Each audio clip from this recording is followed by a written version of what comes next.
আসসালামু আলাইকুম ওয়া রাহমাতুল্লাহি ওয়া বারাকাতুহু। ইন্নাল হামদুলিল্লাহ ওয়াস সালাতু ওয়াস সালামু আলা রাসূলিল্লাহ ওয়া বা'দ। টিবিএন 24 এর পবিত্র হজ উপলক্ষে বিশেষ আয়োজন আল হাজ এই অনুষ্ঠানে প্রিয় দর্শক শ্রোতা আপনাদের প্রত্যেকে জানাচ্ছি আন্তরিক প্রীতি, শুভেচ্ছা ও মোবারকবাদ। আপনাদের সাথে আছি আমি মুহাম্মদ হিদায়াতুল্লাহ। প্রিয় দর্শক শ্রোতা, আজকের এই পর্বে আমরা ইনশাআল্লাহ তাআলা আলোচনা শুনব কুরবানির ইতিহাস ও বিধি বিধান। আল্লাহ সুবহানাহু ওয়া তাআলা মহাগ্রন্থ আল কোরআনে ডিক্লেয়ার করলেন, তিনি বললেন ওয়ালিকুল্লি উম্মাতিন জাআলনা মানসাকান লিয়াযকুরুসমাল্লাহি আলা মা রাযাকাহুম মিন বাহিমাতিল আনআম। আল্লাহ সুবহানাহু ওয়া তাআলা প্রতিটি জাতির উপরে কুরবানি বিধানটাকে তিনি আল্লাহ তাআলা ফরজ করে দিয়েছেন। অর্থাৎ আল্লাহ সুবহানাহু ওয়া তাআলা প্রত্যেক জাতি, প্রতিটি উম্মতের উপরে কোরবানি করে আল্লাহ সন্তুষ্টি অর্জন করার এই মাধ্যমটাকে তিনি বিধান হিসেবে প্রচলন করে দিয়েছেন। মানব সৃষ্টির প্রথম সূচনার দিকে যদি আমরা তাকাই, হযরত আদম আলাইহিস সালাতু ওয়াস সালাম এর দুই পুত্র হাবিল এবং কাবিল এই দুজনের দিকে যদি আমরা তাকাই, তাদের ইতিহাসে থেকে আমরা জানতে পারি যে কোরবানির সূচনা তখন থেকে শুরু হয়েছিল। আল্লাহ সুবহানাহু ওয়া তাআলা হাবিল এবং কাবিল এই দুজনকে আদম আলাইহিস সালাতু ওয়াস সালামের মাধ্যমে কোরবানি করতে বলা হয়েছিল। কোরবানি দুজনেই করেছিলেন, একজনের কোরবানি কবুল হয়েছিল, আরেকজনের কোরবানি কবুল হয়েছিল না।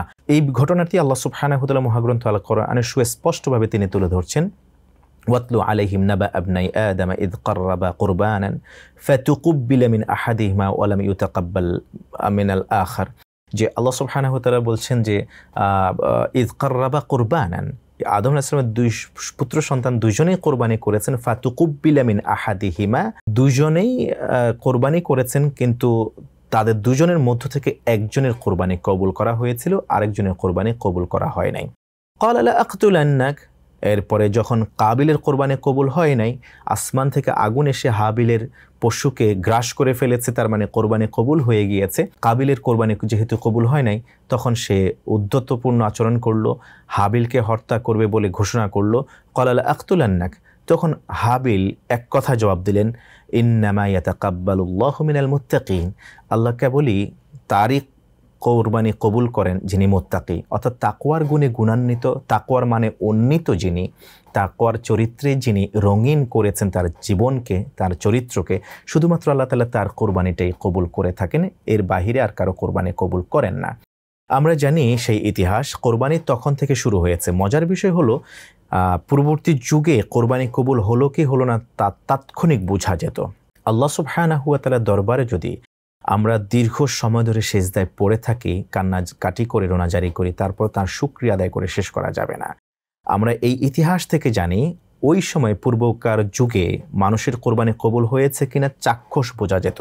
আসমান থেকে আগুন এসে কোরবানিকৃত সেই বস্তুটিকে গ্রাস করে নিয়ে যেত, বোঝা যেত যে কোরবানি কবুল হয়েছে কি হয়নি। আজকেও যদি আমাদের সমাজে এই আল্লাহ তাআলার এই সুন্নাহটি জারি থাকতো, তাহলে বোঝা যেত আমাদের কার অন্তরে তাকওয়া আছে, কার অন্তরে তাকওয়া নেই। কে কোটি টাকা দিয়ে পশু কিনে বা কোটি টাকা দিয়ে জন্তু কিনে আমরা কোরবানি দিচ্ছি, এটা কি কেবলই আল্লাহ সন্তুষ্টির জন্য, নাকি মানুষকে দেখানোর জন্য, নাকি বাহবা পাওয়ার জন্য, নিজের সমাজপতি, ধীপতি, অর্থপতি কিনা এটা দেখানোর জন্য কিনা, কম্পিটিশন করবার জন্য কিনা, এই ইত্যাকার বিষয়গুলি কিন্তু প্রমাণিত হয়ে যেত। এই সমাজে বসবাস করাটা খুবই কঠিন হয়ে যেত। আল্লাহ সুবহানাহু ওয়া তাআলা আমাদেরকে হেফাজত করেছেন, এই বিষয়টি উম্মতে মুহাম্মাদের উপরে তিনি গোপন রেখেছেন। কেবলই আল্লাহ সুবহানাহু ওয়া তাআলা জানেন কার কোরবানি কবুল হচ্ছে আর কার কোরবানি কবুল হচ্ছে না। অতএব এখান থেকে আমরা যে শর্তটি পেলাম, কোরবানি কবুল হওয়ার জন্য প্রথম ফার্স্ট অ্যান্ড ফরমোস্ট কন্ডিশন হলো তাকওয়া থাকা। তাকওয়ার গুণ ছাড়া আল্লাহ তাআলা কোরবানি কবুল করেন না। এরপরে আমরা একটু যদি স্কিপ করি, আসে যদি হযরত ইব্রাহিম আলাইহিস সালাতু ওয়াস সালামের কাছে, তার পারিবারিক জীবনের কাছে, তার জীবন চরিত্রের কাছে যদি আসি, আলহামদুলিল্লাহ, সুবহানাল্লাহ, কত সুন্দর এক বর্ণাঢ্য জীবন, কত পরীক্ষার পর পরীক্ষা আল্লাহ তাআলা হযরত ইব্রাহিম আলাইহিস সালাতু ওয়াস সালামকে নিয়েছিলেন। সেখানে আল্লাহ সুবহানাহু ওয়া তাআলা সূরা সাফাতে কত ডিটেইলস তিনি কোরবানির বিষয়টি তুলে ধরেছেন, এবং তিনি বললেন এক পর্যায়ে গিয়ে সূরা সাফাতের 104-5তম আয়াতের দিকে তিনি বললেন, ওয়া তারাকনা আলাইহি ফিল আখিরিন, আর আমি এই কোরবানির বিষয়টিকে এত বেশি পছন্দ করেছি, ইব্রাহিমের এই কোরবানির এই নীতি, এই পন্থা অবলম্বন এবং তাদের এই যে আত্মসমর্পণকে আমার কাছে এত বেশি ভালো লেগেছে, এটা আমি পরবর্তী যুগে যারাই আসবে, যত নবী, যত রাসূল আসবে, এবং পরবর্তীতে যত উম্মত আসবে কিয়ামত পর্যন্ত সবার জন্য অনুসরণীয় আদর্শের অনুকরণ হিসেবে এটাকে আমি ইতিহাস হিসেবে বিধান করে দিলাম, আমি এটাকে স্পেয়ার করে দিলাম, এটা আমি গ্রহণ করলাম। সেখান থেকে কিন্তু আমরা কোরবানির আদর্শ শিখেছি, কোরবানির চেতনা আমরা শিখেছি। ইব্রাহিম আলাইহিসসালাম দীর্ঘ 90 বছর পর্যন্ত তার কোনো সন্তান হয় না। বছরের পর বছর রব্বে করিমের কাছে প্রার্থনা করেছেন, রব্বি হাবলি মিনাস সালিহিন, আল্লাহ আপনি আমাকে একটি নেককার সন্তান দিন। আমরা তো আল্লাহ সুবহানাহু ওয়া তাআলার কাছে চাই, আল্লাহ আমাকে একটা পুত্র সন্তান দিন, আল্লাহ আমাকে ভালো ছেলে দিন। আল্লাহ তাআলাকে বাধ্য করি কেমন যেন যে আল্লাহ আপনি আমাকে এটাই দিন, আমার কোনো চয়েস নাই, আল্লাহর ইখতিয়ারের মধ্যে আমি কিছুই রাখলাম না, আমি চেয়ে বসে। কিন্তু ইব্রাহিম আলাইহিস সালাম বিজ্ঞচিতভাবে তিনি আল্লাহ তাআলার কাছে শুধুই প্রার্থনা করতেন, রব্বি হাবলি মিনাস সালিহিন, আল্লাহ আমাকে নেককার সন্তান দিন। Either it is male or female, it doesn't matter to him. আল্লাহ নবী ইব্রাহিম আলাইহিসসালাম ছেলে হোক মেয়ে হোক একটা হলেই যথেষ্ট, তিনি আল্লাহর কাছে শুধু নেককার সন্তান চেয়েছিলেন। সুবহানাল্লাহ। আল্লাহ সুবহানাহু ওয়া তাআলা বললেন যে ফাবাশশারনাহু বিগুলামিন হালিম, আমি সন্তানের জন্য শুভ সংবাদ দিলাম, ছেলে হবে নাকি মেয়ে হবে এটা আল্লাহ তাআলা তখনও তাকে বলেননি, বরং বললেন যে আমি তাকে ধৈর্যশীল একটি সন্তানের শুভ সংবাদ দিলাম। ফালাম্মা বালাগা মাআহু সারিয়া, এরপরের ইতিহাস আমরা জানি ইব্রাহিম আলাইহিসসালামকে আল্লাহ সুবহানাহু ওয়া তাআলা নির্দেশ করেছিলেন তার স্ত্রী হাজেরা আলাইহিস সালামকে সহকারে এবং তার এই সন্তান সদ্যভূমিষ্ঠ সন্তানকে ইসমাইলকে রেখে আসবার জন্য কাবার চত্বরে। তখন নূহ আলাইহিস সালামের যুগে প্লাবিত হওয়ার কারণে কাবার সেই স্ট্রাকচার তখন ছিল না, ঘর ওই রকম ছিল না, তারপরও কাবার প্রান্তরে জনমানব শূন্য ওই এলাকায় তিনি রেখে এসেছিলেন। এরপরে দীর্ঘ 10-12 বছর পরে, তাফসীরের ব্যাখ্যা অনুযায়ী আমরা জানি 10-12 বছর পরে যখন ইব্রাহিম আলাইহিসসালাম তাকে দেখতে গেলেন লাঠিতে ভর করে, ইব্রাহিম এত বেশি বুড়ো হয়ে গিয়েছিলেন, নুয়ে গিয়েছিলেন, লাঠিতে ভর করে হাঁটতে হয়। ওই সময় সন্তান 12-13 বছর বয়সে উপনীত হয়েছিলেন ইসমাইল আলাইহিস সালাম। যাওয়ার সাথে সাথে বাবার লাঠিটি হাত দিয়ে ধরলেন। ফালাম্মা বালাগা মাআহু সাইয়া, কোরআন বলছে যখন এই সন্তান তার হাঁটার বয়সে উপনীত হয়েছে, বাবার সাথে চলতে পারে, বাবাকে সহযোগিতা করার বয়সে উপনীত হয়েছে, قال يا بني إني أرى في المنام أني أذبحك فانظر ماذا ترى। এবার তিনি বললেন সন্তানকে, বাবা আমি বারবার একটি স্বপ্ন দেখেছি, স্বপ্নে আমি দেখেছি তোমাকে জবাই করতে। নবীরা সদা সত্য কথা বলেন, সঠিক কথা বলেন, ইনিয়ে বিনিয়ে তাউরিয়া করে তারা কোনো কথাই বলেন না। হিকমার যে আজকে বর্তমানে আমরা যে ছলনা গ্রহণ করে থাকি, এইরকম হিকমার মতো তাউরিয়া করে কোনো ছলনা নবীরা গ্রহণ করতেন না। নবীরা সদা সত্য কথা বলতেন, ডিরেক্ট কথা বলতেন। সন্তান 12-13 বছর বয়সী সন্তানকে সরাসরি এসে তিনি অফার করছেন যে ইন্নী আরা ফিল মানামি, আমাকে স্বপ্নে দেখানো হয়েছে, আন্নী আযবাহুকা, যে আমি তোমাকে জবাই করছি, তোমার গলায় ছুরি রেখেছি, আমি জবাই করছি। ফানজুর মাযা তারা, তোমার যে অভিমত, তোমার কিছু বলার আছে কিনা তুমি বলো। সুবহানাল্লাহ। এই ঘটনা, কোরবানির এই ইতিহাস আমাদেরকে এমন এক চরিত্রের দিকে নির্দেশ করে, যেই ঘটনা আমাদেরকে একজন আদর্শিক বাবার চরিত্র কেমন হওয়া চাই সেই বিষয়ে আমাদেরকে দীক্ষা দেয়। একজন আদর্শিক মা, তার চরিত্র পরিবারের প্রতি, সন্তানের প্রতি ত্যাগ কতটা হওয়া চাই, স্যাক্রিফাইস কেমন হওয়া চাই সেই বিষয়ে শিক্ষা দেয়। দীক্ষা দেয় একজন সন্তান, একজন যুবক, তার আচরণ বাবা মায়ের সাথে কেমন হওয়া উচিত। দীর্ঘ 12-13 বছর পরে সন্তানকে একা রেখে জন্ম দেবার পরপরই বাবা চলে গিয়েছেন, ফিরে আসলেন না, একবারও দেখলেন না, খাবার দাবারের কোনো ব্যবস্থা করলেন না, তার জন্য উপার্জন করলেন না, কপালে চুমু এঁকে দিতে কোলে জড়িয়ে নিলেন না, কখনো এমনটা করেননি। হঠাৎ বাবা এতদিন পরে এসেই যখন প্রস্তাব করলেন, স্বপ্নে দেখানো হয়েছে তোমাকে কোরবানি করব। আল্লাহু আকবার। সন্তান আমরা যদি হতাম তাহলে কি বলতাম? এতদিন আপনি কোথায় ছিলেন? এখন এসছেন আমাকে জবাই করার জন্যে? আপনি আমাকে জন্ম দিয়ে এখানে রেখে চলে গেছেন, আমার মাকে পর্যন্ত একা রেখে আপনি চলে গেছেন? না, সন্তান কিন্তু এমনটা বলেন না, কারণ আল্লাহ তো পূর্বে বললেন ফাবাশশারনাহু বিগুলামিন হালিম, আমি তো এমন এক শুভ সংবাদ দিয়েছি আমার ইব্রাহিমকে যে আমি তোমাকে একটি ধৈর্যশীল সন্তান দেব। তো মায়ের ভূমিকা কি ছিল সেখানে দেখুন। ইসমাইল আলাইহিস সালামের কথায় তিনি বললেন, ইয়া আবাতি ফাআল মা তু'মার সাতাজিদুনি ইনশাআল্লাহু মিনাস সাবিরিন। হে আমার প্রিয় আব্বা, এমন এক মধুর ডাক দিলেন বাবাকে। 12-13 বছর পরে বাবাকে তিনি চিনেছেন। আল্লাহু আকবার। তখন তো মিডিয়া ছিল না, তখন তো ডিভাইস ছিল না, তখন ভিডিও ক্যামেরা ছিল না, ভিডিও করার কোনো ব্যবস্থাই ছিল না। এখন তো আমাদের প্রবাসে আমাদের বাবা সন্তান যারা যেখানে আছেন, ছোটবেলা থেকে তাদেরকে ডিভাইসের মাধ্যমে দেখে দেখে বড় হই, আমরা বাবাকে চিনি। কিন্তু এই সন্তান কি করে বাবাকে চিনলেন, কি করে বাবার প্রতি এত যত্নবান হতে হয়, এত সম্মান প্রদর্শন করতে হয়, এত অনুগত হতে হয়, এটা কে শিখিয়েছে? নিঃসন্দেহে তার মা। তার মা এমন এক চরিত্র দিয়েছেন, এর মধ্যে ইনপুট করেছেন, তার মধ্যে কোনো অভিযোগ তিনি করেন নাই। 12 বছর পরে আসার পরেও মা একবারও বলে নাই আপনি এতদিন কোথায় ছিলেন, কেন আমাদের খবর নেন নাই, কেন আমাদের এই সন্তানদেরকে এখানে রেখে গিয়েছেন? আপনি জানেন আমাদের প্রাণ ওষ্ঠাগত হতে চলেছিল, আমরা এভাবে দৌড়াদৌড়ি করেছি, কোনো খাবার ছিল না, পানি ছিল না, এত কোনো অভিযোগ তিনি করেন নাই। না করার পরে যেটা বললেন, সন্তান বললেন ইয়া আবাতি ফাল। এই সব মেসেজ, চরিত্র, চারিত্রিক গুণাবলী মা সন্তানের ভিতরে মগজে ইনপুট করে দিয়েছেন, বাবার ব্যাপারে পজিটিভ ধারণা তিনি দিয়েছেন। ইয়া আবাতি ফাল, হে আমার প্রিয় আব্বা, আপনি তাই করুন, মা তু উমার, আপনাকে যা করতে বলা হয়েছে। সাতাজিদুনি ইনশাআল্লাহ, আমি গ্যারান্টি দিচ্ছি বাবা, আপনি অচিরেই আল্লাহ চাহেন তো আমাকে পাবেন ধৈর্যশীলদের একজন। সুবহানাল্লাহ। এরপরে কোরবান কিভাবে করেছিলেন, প্রিয় পুত্রকে কিভাবে কোরবানি করেছিলেন, স্যাক্রিফাইস করেছিলেন, মিনাতে কি ঘটনা ঘটেছিল, ইনশাআল্লাহ তাআলা তা নিয়ে ফিরবো ইনশাআল্লাহ তাআলা। TVN 24 এর বিশেষ আয়োজন হজ উপলক্ষে আল হাজ্জের বাকি অংশে সাথেই থাকুন।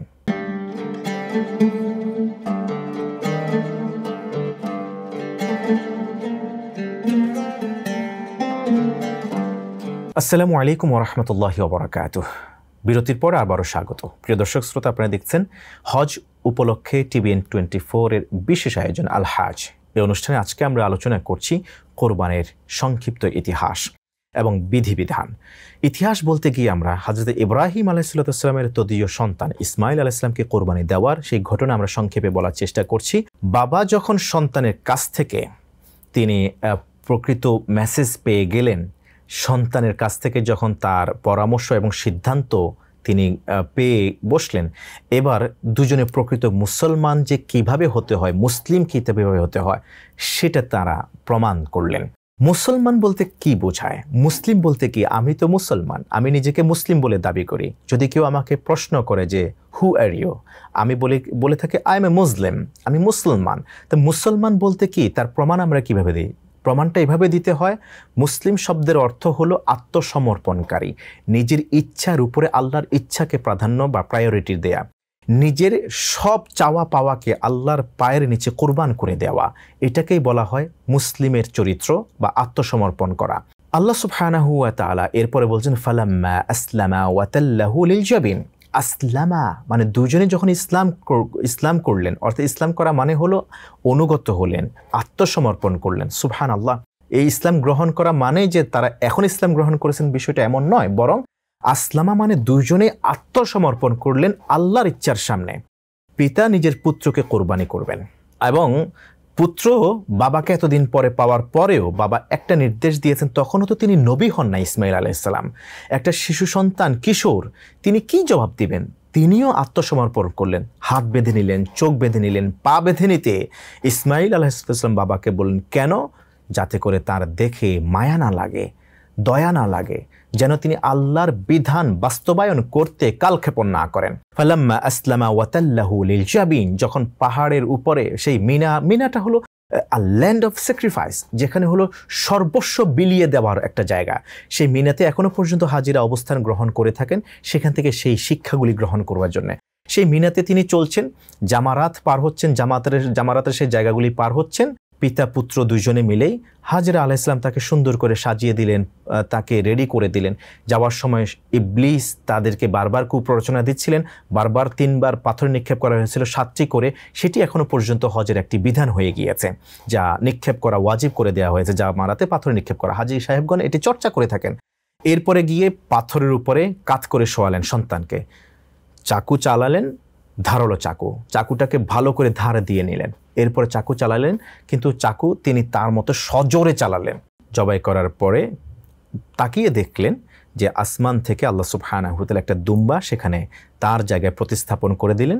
সেভাবে আল্লাহ সুবহানাহু ওয়া তাআলা কোরবানির বিধানকে আমাদের উপরে এভাবে তিনি বিধান করে দিলেন, এটি মুসলিম উম্মার জন্য ওয়াজিব করে দিলেন ইসলামিক স্কলারগণের মতে। সেই কোরবানির দিন আসতে চলেছে। এই কোরবানির দিনে আমাদের উপরে করণীয় কিছু কাজ আছে। প্রিয় দর্শক শ্রোতা, আপনারা জানেন কোরবানির দিনে শুরুতেই সুন্দর করে গোসল করে নেওয়া, উত্তম কাপড় পরিধান করা, নতুন কাপড় পরিধান করতে পারলে ভালো, নচেত পরিষ্কার কাপড় পরিধান করা। এরপরে গায়ে খুশবু সুগন্ধি মাখা, রাস্তার ডান পাশ দিয়ে যাওয়া, বাঁ পাশ দিয়ে ঈদগাহে থেকে ফিরে আসা, ঈদগাহে গিয়ে উপস্থিত হওয়া, সেখানে গিয়ে খুতবা শোনা, খুতবার আগে 2 রাকাত নামাজ পড়া, 2 রাকাত নামাজের পরপরই খুতবা শুনবে। এই 2 রাকাত নামাজ পড়ার আগে ফজরের নামাজ পড়ার পরে এর মাঝখানে আর কোনো সালাত না পড়া, আর সেখানে 2 রাকাত সালাত ইমাম সাহেব লিড করবেন, তারপরে দুইটি খুতবা দিবেন। খুতবা দেওয়ার পরে সেখানে দোয়া এবং মুনাজাত অনুষ্ঠিত হয়ে থাকে, সেই দোয়া এবং মুনাজাতে অংশগ্রহণ করা। সেখান থেকে ফিরে এসে এরপরে নিজের প্রিয় বস্তু কোরবানি করা, অর্থাৎ জন্তু পশু কোরবানি করা আল্লাহ সুবহানাহু ওয়া তাআলার সন্তুষ্টির অর্জনের উপলক্ষে। এরপরে সেখান থেকে সে পশু জবাই করে তারপরে প্রথমে সেখান থেকে রান্না করে ওই দিনে প্রথম খাওয়া শুরু করা মুস্তাহাব, সুন্নাহ। এর আগে কোনো কিছু না খাওয়া, সকাল থেকে না খেয়ে থাকা।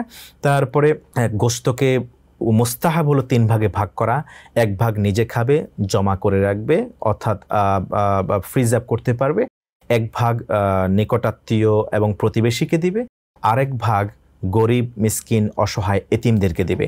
এভাবে 3 ভাগ করে দেয়া মুস্তাহাব, কিন্তু কারো যদি প্রয়োজন হয়ে থাকে যতটুকু দরকার ততটুকু তিনি কনজিউম করতে পারেন। পুরোটা পশুই যদি তার দরকার হয়ে থাকে পুরোটাই তিনি কনজিউম করতে পারবেন। এটা শরিয়াতে, ইসলামিক শরিয়ায় নিষিদ্ধ নয়। প্রিয় দর্শক শ্রোতা, এই দিবসে আরও কিছু গর্হিত কাজ হয়ে থাকে, যাবতীয় নিষিদ্ধ কাজগুলো থেকে বিরত থাকা। বিশেষ করে এই দিবসে কয়েকটি জিনিসের প্রতি গুরুত্ব দেওয়া, ঈদগাহে গিয়ে দোয়াতে শামিল হওয়া। রাসূল করিম সাল্লাল্লাহু আলাইহি ওয়াসাল্লাম ঋতুবর্তীকালীন নারীদেরকেও ঈদগাহে এসে হাজির হতে তিনি বলেছেন, যাতে করে তারা দোয়ায় শরীক হতে পারে। ইভেন যুবতী নারীরা যাদের পর্দা মেনটেন করে বের হওয়ার জন্য সেরকম একটা ওড়নার ব্যবস্থা নাই, ওড়না ধার করে হলেও যেন তারা ঈদগাহে গিয়ে অবস্থান গ্রহণ করেন, এবং এই বিষয়ে বলা হয়েছে। তাই ঈদগাহের সেই মুনাজাত, এই দোয়া, এটা খুবই গুরুত্ববহ। এই জন্য সবাইকে সেই সময় সম্পৃক্ত করা জরুরি। তার আগে যে খুতবা হবে, খুতবা শ্রবণ করা ওয়াজিব। গুরুত্বপূর্ণ খুতবা দেয়া হয়ে থাকে আরবি ভাষায়। এই আরবি ভাষার এই খুতবা অনেক দেশে অনেক জায়গায় সেটাকে বাংলা ভাষায় কিংবা তাদের নিজস্ব ভাষায় ইংরেজি ভাষায় দেয়া হয়ে থাকে। সে খুতবা মনোযোগ সহকারে শুনে পরবর্তী 1 বছরের করণীয় ঠিক করে নেওয়া এবং কোরবানির ইতিহাস চর্চা করা হয়, সেখানে ইতিহাসগুলি ধারণ করা। বিশেষ করে 2 রাকাত সালাত আদায় করা। 2 রাকাত সালাত এক একজনে এক এক টেরিটরিতে এক এক অঞ্চলে এক এক নিয়মে আদায় করে থাকেন। হানাফি স্কুল অফ থটের ওলামায়ে কেরাম 6 তাকবীরের সাথে তারা 2 রাকাত সালাত আদায় করে থাকেন, এবং তারা প্রথমেই আল্লাহু আকবার বলেন। নিয়ত বলতে আমরা যেটা বুঝি, ওযু করে ঘর থেকে বের হয়ে গেলে সেটা নিয়ত হয়ে যায়। নিয়ত হচ্ছে অন্তরের সাথে সম্পৃক্ত। নিয়ত করার সাথে সাথে তাকবীরে তাহরিমা বলে সানা পড়বে। সানা পড়ার পরে 3 বার তাকবীর হবে, আল্লাহু আকবার, 1 তাসবিহ পরিমাণ চুপ থাকবে। এভাবে করে 3 বার তাকবীর, মোট 4 বার তাকবীর হয়ে যাওয়ার পরে আবার হাত বেঁধে নেবে। হাত বেঁধে নেওয়ার পরে সূরা ফাতিহা, এরপরে যথারীতি অন্য আরেকটি সূরা মিলাবে। সূরা মেলানোর পরে এরপরে রুকু করবে, রুকু করে সেজদা করবে 2টি। সেজদা করার পরে আবার দাঁড়িয়ে যাবে। যথারীতি দ্বিতীয় রাকাতে সূরা ফাতিহা তেলাওয়াত করা হবে। সূরা ফাতিহার পরে আরেকটি সূরা মিলানো হবে। সূরা মিলানোর পরে এরপরে তাকবীর হবে মোট 4টি। প্রথম 3টি তাকবীরে হাত ওঠানোর পরে ছেড়ে দেওয়া হবে। প্রতিটি তাকবীরের মাঝখানে প্রতি 2টি তাকবীরের মাঝখানে 1 তাসবিহ পরিমাণ কমপক্ষে অপেক্ষা করা, সেটা মুস্তাহাব। এরপরে 4র্থ তাকবীরের সময় আর হাত না তুলে রুকুতে সরাসরি চলে যাওয়া হবে। রুকুতে চলে গিয়ে তারপরে নামাজের বাকি অংশ সেজদা যাবে। সেজদা 2টি দেওয়ার পরে বসবে, তাশাহুদ পড়বে, দোয়া মাসুরা পড়বে, দুরুদ শরীফ পড়বে। পড়ার পরে যথারীতি অন্যান্য দোয়া, কবরের আযাব থেকে মাফ চাওয়া, জাহান্নাম থেকে মুক্তি চাওয়া, এরপরে দাজ্জালের ফিতনা থেকে মুক্তি চাওয়া, ডানে এবং বাঁয়ে সালাম ফেরানোর পরেই উঁচু আওয়াজে তাকবীর পড়বে। এই তাকবীর শুরু হয়েছে 9 জিলহজ আরাফার দিবসের ফজরের সালাতের পর থেকে শুরু করে। এটা কন্টিনিউ করতে হবে, উঁচু আওয়াজে পড়বে। পুরুষ শ্রেণীর হাজিগণ, নন হাজিগণ, তারা জিলহজের 13 জিলহজ আসর পর্যন্ত, আসর সালাম ফেরানোর পর পর্যন্ত এই তালবিয়া পাঠ করবে। তাকবীর পাঠ করতে থাকবে, আল্লাহু আকবার, আল্লাহু আকবার, লা ইলাহা ইল্লাল্লাহ, আল্লাহু আকবার, আল্লাহু আকবার, ওয়ালিল্লাহিল হামদ, আল্লাহু আকবার, আল্লাহু আকবার, লা ইলাহা ইল্লাল্লাহ, আল্লাহু আকবার, আল্লাহু আকবার, ওয়ালিল্লাহিল হামদ। একবার পড়লেই সালাম ফিরানোর পরে উজুবিয়ত আদায় হয়ে যাবে ইনশাআল্লাহ তাআলা। প্রিয় দর্শক শ্রোতা, আসুন আমরা প্রত্যেকে রব্বে কারীমের দরবারে আমরা প্রার্থনা করি আল্লাহ সুবহানাহু ওয়া তাআলা যেন আমাদের কোরবানির দিবসের আমলগুলিকে কবুল আর মঞ্জুর করে নেন। আল্লাহ সুবহানাহু ওয়া তাআলা যেন এই বছর যতজন হাজি হজে গিয়েছেন হজ সম্পাদন করবার জন্য সবাইকে যেন হজ্জে মাবরুর আল্লাহ তাআলা নসিব করেন। পাশাপাশি আমরা যারা পশু কোরবানি করেছি আল্লাহ তাআলা আমাদের পশু কোরবানিকে তার সন্তুষ্টির মাধ্যম হিসেবে কবুলে মঞ্জুর করুন। আমরা যারা এই বছর হজে যেতে পারিনি কিন্তু হজের আলোচনাগুলি আমরা শুনেছি, আল্লাহ তাআলা যেন আমাদেরকে হজ থেকে মাহরুম না করেন, অন্ততপক্ষে জীবনে একবারের জন্য হলেও তিনি যেন হজ্জে বাইতুল্লাহ জিয়ারত করার তিনি তৌফিক দান করেন। আপনাদের প্রত্যেকের সুস্বাস্থ্য ও দীর্ঘায়ু কামনা করে প্রিয় দর্শক শ্রোতা, TVN 24 কর্তৃপক্ষকে ধন্যবাদ জানাচ্ছি এত সুন্দর পবিত্র হজ উপলক্ষে বিশেষ এই আয়োজন আল হাজ অনুষ্ঠানটি ধারণ করবার জন্য। আল্লাহ সুবহানাহু ওয়া তাআলা এই অনুষ্ঠানটিকে আমাদের পরকালে নাজাতের ওসিলা হিসেবে তিনি কবুল আর মঞ্জুর করুন, এই আশাবাদ ব্যক্ত রেখে আজকের মতো এখানে শেষ করছি। সুবহানাকাল্লাহুম্মা বিহামদিক আশহাদু আল্লা ইলাহা ইল্লা আনত আস্তাগফিরুকা ওয়া আতুবু ইলাইক। ওয়াসসালামু আলাইকুম ওয়া রাহমাতুল্লাহি ওয়া বারাকাতুহু।